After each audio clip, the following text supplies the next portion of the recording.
नमस्कार, state bulletin में आप सभी का बहुत स्वागत है। मैं हूं आपके साथ वक्ता दुबे। शुरुआत झारखंड की खबरों के साथ। झारखंड के चुनावी समर में प्रधानमंत्री मोदी की ताबड़तोड़ चुनावी सभा होने वाली है। प्रधानमंत्री 2 दिवसीय झारखंड दौरे पर रहेंगे। प्रधानमंत्री मोदी रांची में रोड शो करेंगे और इससे पूर्व मोदी चाईबासा में बीजेपी प्रत्याशी गीता कोड़ा के समर्थन में जनसभा को संबोधित करेंगे, जिसके बाद वहां से रांची लौटकर रोड शो करेंगे और राजभवन में रात्रि विश्राम करेंगे। अगले दिन 4 मई को पलामू और लोहरदगा में उनकी चुनावी सभा निर्धारित है। प्रधानमंत्री के झारखंड दौरे को लेकर बीजेपी मुख्यालय में पार्टी नेताओं की अहम बैठक हुई। साथ ही पीएम के रोड शो को लेकर सुरक्षा के पुख्ता इंतजाम भी किए गए।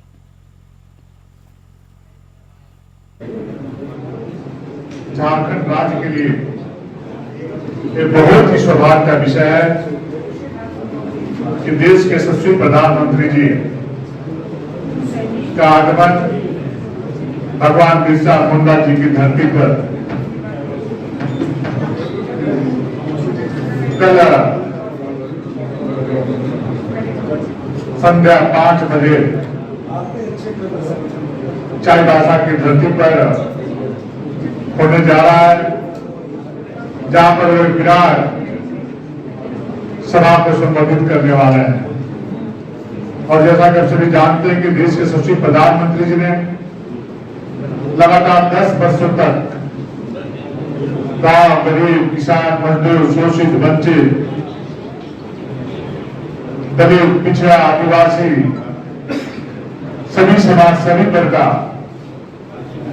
सेवा के भाव से सेवा करने का काम किया है। झारखंड में पहले चरण के लोहरदगा, खूंटी, सिंहभूम और पलामू में 13 मई को चुनाव होंगे। वहीं चुनावी सभा को संबोधित करने के लिए प्रधानमंत्री मोदी 2 दिवसीय झारखंड दौरे पर रहेंगे। लोहरदगा लोकसभा संसदीय क्षेत्र के सिसई में 4 मई को प्रधानमंत्री का आगमन होने जा रहा है। आइए जानते हैं उनके आने से राज्य की राजनीति और वोटर्स पर कितना असर पड़ेगा। समझते हैं लोहरदगा शहरी क्षेत्र की जनता जनार्दन का मिजाज। लोहरदगा लोकसभा संसदीय क्षेत्र के सिसई में 4 मई को प्रधानमंत्री का आगमन होने जा रही है। आइए जानते हैं उनके आने से राज्य की राजनीति और वोटर्स पर कितना असर पड़ेगा। समझते हैं लोहरदगा शहरी क्षेत्र के जनता जनार्दन का मिजाज। हमारे प्रधानमंत्री जो आ रहे हैं उनका सबसे पहले यहाँ स्वागत है और उनके आने से यहाँ पर वोटिंग प्रतिशत बढ़ने की संभावना है, क्योंकि युवाओं में खास करके जबरदस्त उत्साह का माहौल है। उनके द्वारा जितने भी योजनाएं चलाई गई है सभी में 100% धरातल पर काम हुआ है और उम्मीद करते हैं कि जितने भी तरह के घोषणा करते हैं उस पर आने वाले समय में अपने कामों को अंजाम देंगे। जी हाँ, ये हमारे डॉक्टर साहब ने लोहरदगा से, ये उनसे जानना चाहते हैं ये क्या कहते हैं उनके आने से कितना प्रभाव पड़ेगा हमारे लोकसभा क्षेत्र में। देखिए, मोदी जी के आने से यहाँ पर जनता में एक बहुत बड़ा उमंग जो है आएगा। उससे क्या होगा कि वोट प्रतिशत भी यहाँ का बढ़ेगा। मोदी जी के ऊपर विश्वास तो तभी आ गए थे जब वो पहली बार यहाँ प्रधानमंत्री बन के आए थे, और मोदी जी का तो हम लोग ऐसे ही गुणगान नहीं करते हैं, उनका कार्य क्षेत्र इतना अच्छा है। पिछले 70 साल और आज के 10 साल में बहुत सारा अंतर है, क्योंकि हम लोग देखते थे कोई भी गांव जाना पड़ता था तो लोगों को जाने के लिए साइकिल से जाने तक की सुविधा नहीं थी। लेकिन आजकल पीएम सड़क योजना से बहुत अच्छे सड़क का निर्माण हुआ है, शिक्षा में भी विकास हो रहा है, प्लस जितने भी मजदूर वर्ग के लोग हैं उन लोगों को भी काफ़ी सहूलियत मिली है। किसान के लिए मोदी जी ने सालाना 6,000 प्रति एकड़ के आधार पर सुविधा दिया है। आज देहातों में जाकर हम देखते हैं तो बहुत के झोपड़ी भी नहीं थे, आज उनका पक्का घर दिख रहा है। ये बहुत सारे परिवर्तन आए हैं और हम उम्मीद करते हैं कि इनके आने से हम लोगों का जो स्थिति है काफी परिवर्तन होगा। उनका देश की ही नीति नहीं बल्कि विदेश की नीति भी बहुत अच्छी रही है। कैसे स्वागत करना चाहेंगे? मोदी जी आ रहे हैं प्रचार प्रसार के लिए। बहुत अच्छे से स्वागत करना चाहेंगे। हम बहुत खुश हैं कि मोदी जी आ रहे हैं। जी, हम मोदी जी से तो बहुत सारा उम्मीद करते हैं कि महिलाओं के लिए कार्य क्षेत्र बहुत ही अच्छा हो रहा है, महिलाओं को सुरक्षा मिल रहा है, सब तरह की व्यवस्था मिल रहा है। हाँ, जीत पहले से सुनिश्चित है। भाजपा के प्रत्याशी का, परंतु जब वो आ रहे हैं तो सिर्फ लोहरदगा संसदीय क्षेत्र नहीं बल्कि ये चारों क्षेत्र अब प्रचंड बहुमत से भाजपा का यहां से बहुमत मिलेगा। धनबाद लोकसभा से इंडिया गठबंधन की प्रत्याशी अनुपमा सिंह ने प्रधानमंत्री के झारखंड दौरे पर निशाना साधा। वहीं इसी को लेकर इंडिया गठबंधन की प्रत्याशी अनुपमा सिंह से हमारे संवाददाता नीरज सिंह ने खास बातचीत की है। आइए सुनते हैं क्या कुछ कहा। जो है झारखंड में होने वाला है, तो झारखंड में उनका दौरा है, तो इसको लेकर क्या इस बार का जो झारखंड का चुनाव उसमें क्या प्रभाव पड़ेगा, कितने वोटर्स को वो कन्वर्ट कर पाएंगे।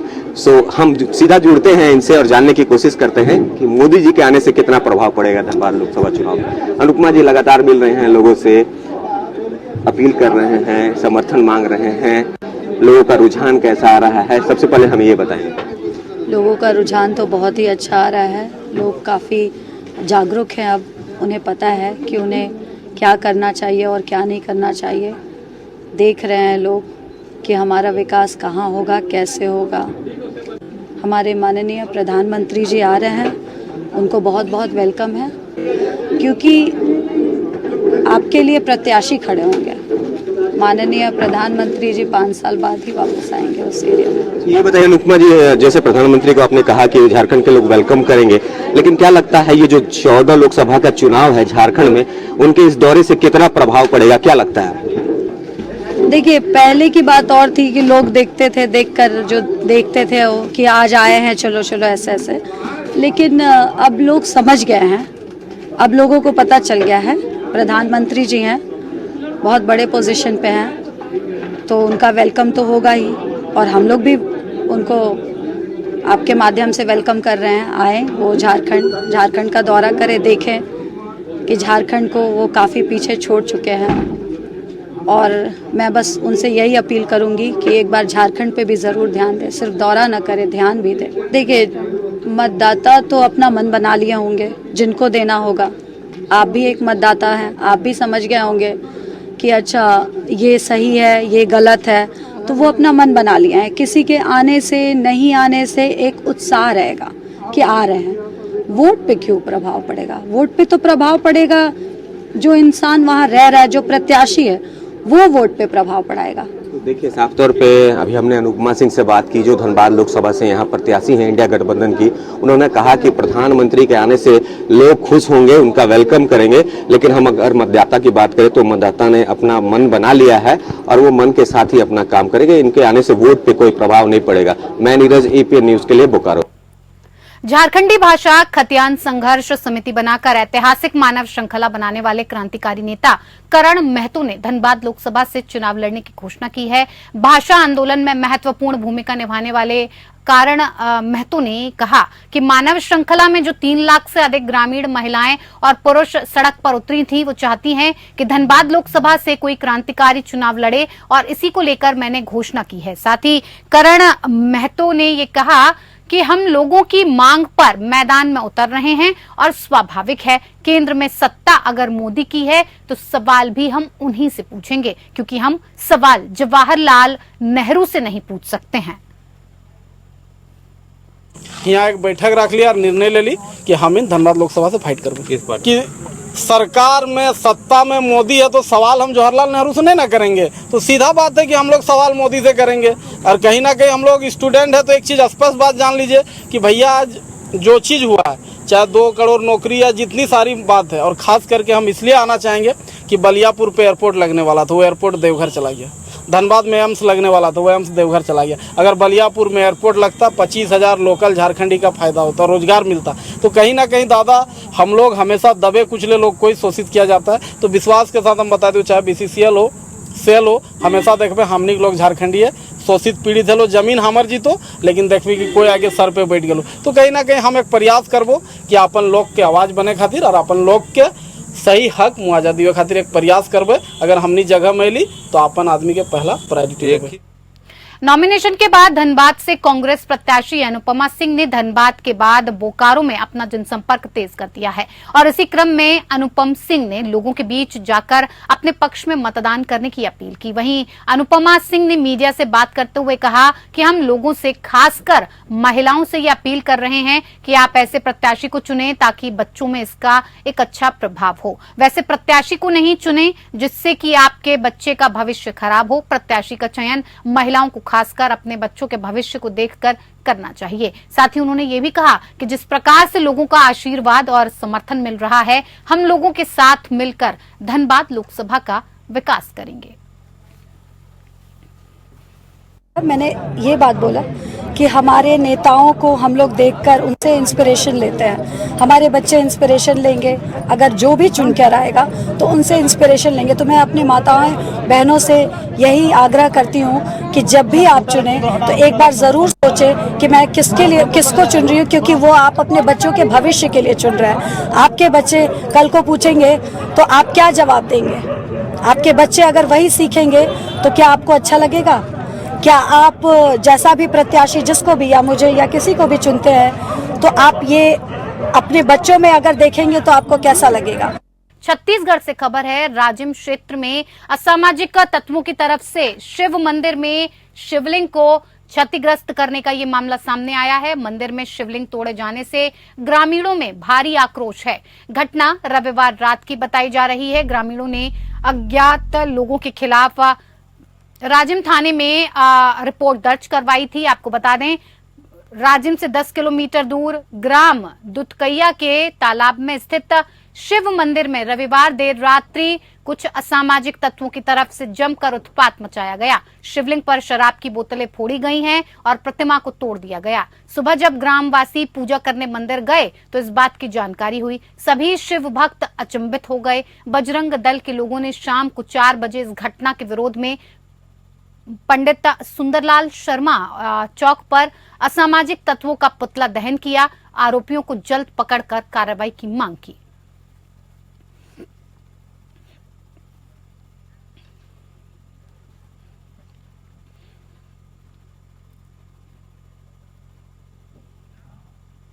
अब खबर गुजरात से। सूरत के पलसाना तालुके के दाभा खरबासी गांव में हत्या का मामला सामने आया है, जहां गन्ने के खेत में एक युवक का शव मिलने से इलाके में सनसनी फैल गई। घटना की सूचना मिलते ही मौके पर पहुंची पुलिस ने मामले की जांच कर शव को पोस्टमार्टम के लिए भेज दिया। बहरहाल पुलिस मामले की कार्रवाई में जुटी हुई है।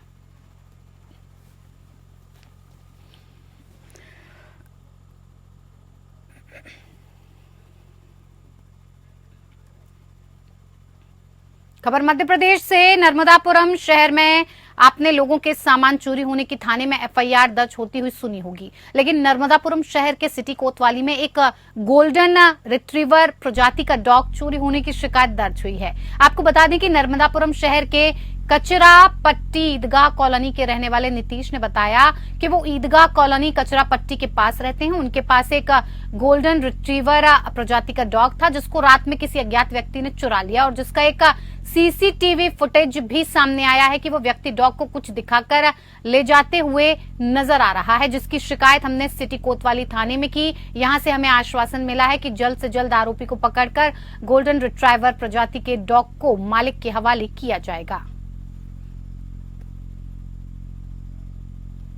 मेरा नाम नितेश है। मैं ईदगाह खोजनपुर कचरा पट्टी के पास रहता हूँ। कौन सी प्रजाति का डॉग था जो चोरी हो गया है, क्या?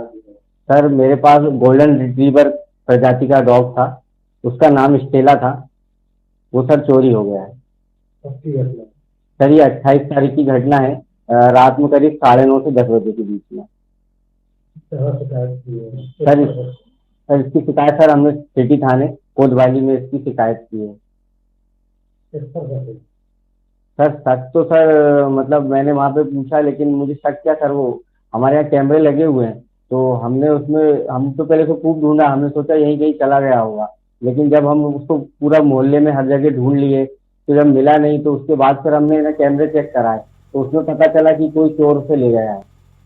बहरोड कस्बे में पेट्रोल पंप पर बदमाशों ने बंदूक की नोक पर लूट का प्रयास किया है। दिल्ली जयपुर हाईवे बहरोड कस्बे में हिंदुस्तान पेट्रोल पंप पर बदमाशों ने बंदूक की नोक पर वारदात को अंजाम देने का प्रयास किया, लेकिन सेल्समैन की सजगता से वारदात को बदमाश अंजाम नहीं दे पाए। बहरोड थाना प्रभारी महेश तिवारी ने बताया कि गुरुवार रात को हाईवे पर स्थित हिंदुस्तान पेट्रोल पंप में 2 बाइकों पर सवार होकर आए बदमाशों ने पहले पेट्रोल डलवाया और उसके बाद सेल्समैन के द्वारा पैसे मांगने पर सेल्समैन को बंदूक लगाकर रुपए लूटने का प्रयास किया गया, लेकिन सेल्समैन ने बदमाशों का विरोध किया। साथ ही तेज तेज आवाज लगाकर दूसरे साथियों को भी बुला लिया, लेकिन एक कर्मचारी ने बदमाश की बाइक को गिराने का प्रयास किया पर बदमाश मौके से फरार हो गया। लूट की सूचना लगते ही सिटी थाना पुलिस मौके पर पहुंची और पूरे मामले की जांच में जुट गई है।